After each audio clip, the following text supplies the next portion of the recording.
Welcome back to the Allgoods, Vietnam through the eyes of love.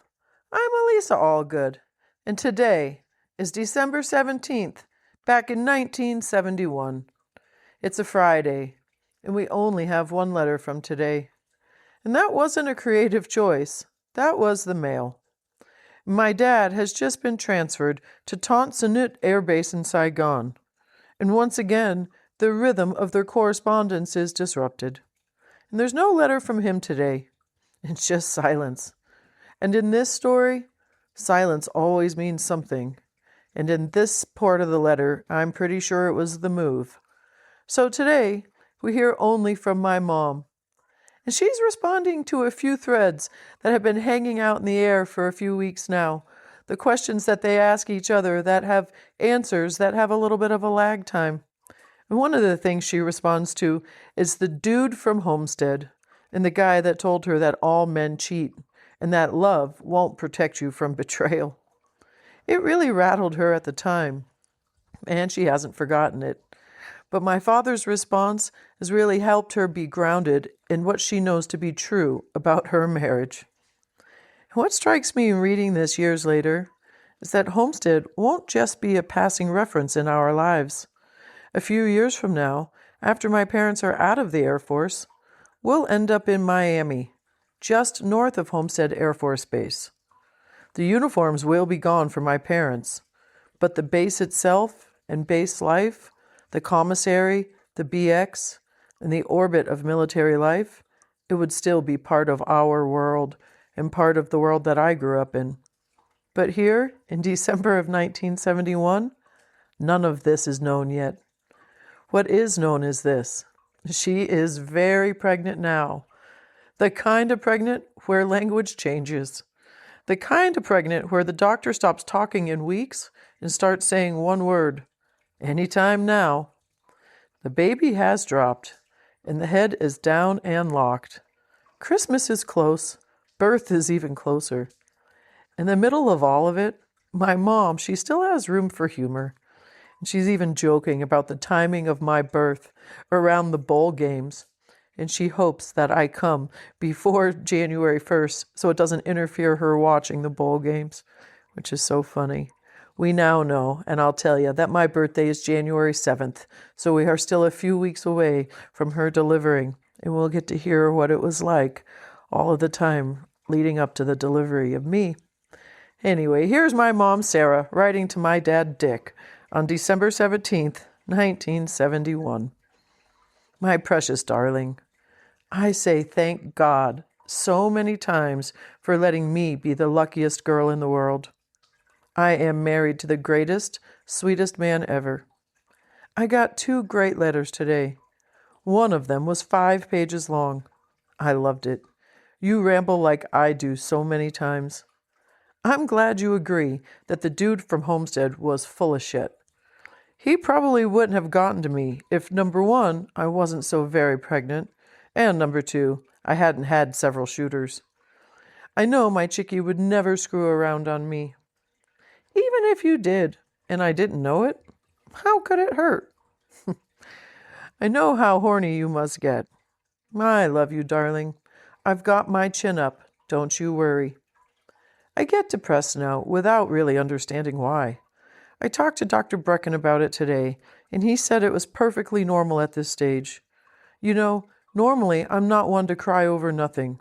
Well, now I cry just reading your letters. And then the next thing I know, I'm laughing. Just really crazy doings. As I said, don't worry, I'll be fine. Dr. Brecken did a pelvic again today, and the baby has moved down 2 centimeters since last Friday. And last Friday, the head was just down in the pelvis, but today it's down and locked in position. So, he said, anytime. I doubt I'll go 2 more weeks. We might just have a Christmas baby. I told Dr. Brecken we wouldn't object to having a little deduction for 1971. I do want to deliver before or after January 1st, so it won't interfere with watching the ball games. You'll notice I did increase weight. Yes, I gained 3 pounds, but Dr. Brecken said it was to be expected. Fluid is usually a big factor at this stage, and I have some now. He took me off of salt altogether, so I cut it out. So I filled you in on all the facts, so I guess you know how you're progressing towards fatherhood. Huh. Okay, love. I love you, Chickie. I've been terrible about writing home. I just can't get motivated. Have you picked up my slack? I am hoping you've written since I haven't. It's all I can muster to sit up and write my lover. If I sit in a chair, I could probably get comfortable. But I like being in bed when I write my Chickie. I sure hope our parents understand. The maid came today, and I'm glad I have them again. It bugs me when things, especially the bathroom, are dirty. This way, I don't push myself, and yet it's clean. I watched the soaps with Becca today. Paul came home early. They had to go to Paul's squadron party, and he's the party chairman. He was getting ready most of the afternoon. Bill Mays came over to their apartment. I think we've misjudged him. He seems very nice. I think we were just never around him. Boy, he sure has hated his TDY doings. I told him you weren't too pleased about being PCS'd. PCS'd there, too. Huh. Oh, I love you, darling. And Alicia went to the commissary today, and she got our Christmas turkey. I paid for it. $10. Jan wanted a 20-pound one, but $25 cash is now down to $9 with mailing the packages, cigarettes, and turkey. I just want to continue to keep you posted on the money, and so you don't think I'm throwing it away. The turkey is my contribution, and I'm not cooking or cleaning. I know I told you already, just telling you again. Fat Nancy can do something for once. Tonight I made myself a bowl of soup, watched television, and wrapped Jan's present. She'll go crazy when she starts to open it. You remember? It's earrings. I bet I've wrapped them in about 10 boxes, starting with a great big one and working down. Just thought I'd make it worth her time. Ha! Chickie, get Ken to take some pictures on Christmas, so I'll have some new ones. Get one of him and Pi when they open their funny. I want to see their facial expressions. Be sure and tell me if they get a kick out of their little all good funny. Okay, love? I sure hope it goes over like I want. You haven't opened them already, have you? Well, we did get more Christmas cards today. We got one from Alice and Daryl. Really nice. Dr. Edwards and Arlene. Plus some others, like aunts you've never met, and some of my old high school mates. Well, Chickie, tell me when you're ready for some more cookies, okay? I'm dying to use our new mixer. I'm loving you so much. Hey, how's my honey's 5 fingers coming? Huh. I'll be glad when I get my libido back to normal. It will be by the time you come home. Just you watch out. Well, darling, I'm going to CP now. I should CP good. I've been up since 8 a.m. Always remember, I love you with all my heart and soul, forever and always, Sarah. Wow, you guys, what I love about this letter is how much ground it covers without ever leaving the room she's in.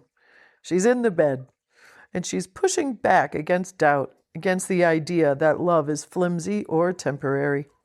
She doesn't have any doubt in her mind whatsoever about the love that she shares with my father. And she's tracking her body as it moves closer to labor. She's keeping the books, she's buying the turkey, wrapping presents, watching the soaps, and still finding space to joke about football games and tax deductions.